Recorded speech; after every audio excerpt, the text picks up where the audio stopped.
So the question is, what happens to my personal belongings when I go through a divorce? The simple answer is they'll stay with you. Now, what does that mean exactly?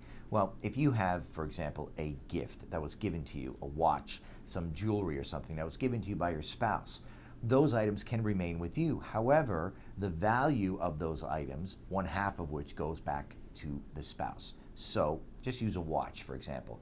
Somebody was given a watch, the watch had a value of $10, and at the time of divorce, the value is $8.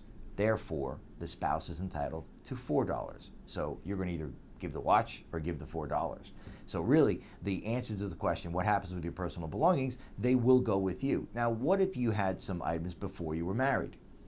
For example, you had Uncle Larry's old mahogany desk from 1920 or something, right? It's a historical piece and an antique, etc. It's going to stay with you.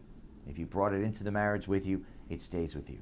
If you acquire it during the marriage, okay, and the dates for the marriage are the actual date that you were married and then the date of the filing of the complaint for divorce. Anything acquired within there is part of the marital pot that's going to be divided and has to be distributed.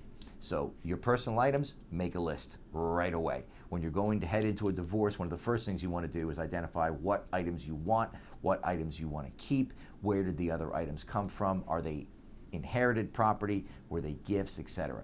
And then get with an attorney who's experienced, who can explain to you, listen, this piece of property is not going to stay with you. It is a part of the marital pot. It's got to be split. If you decide to keep it, you've got to value it, and then you've got to pay out a certain share of that.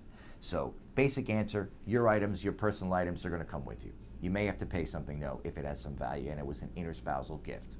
And that's all.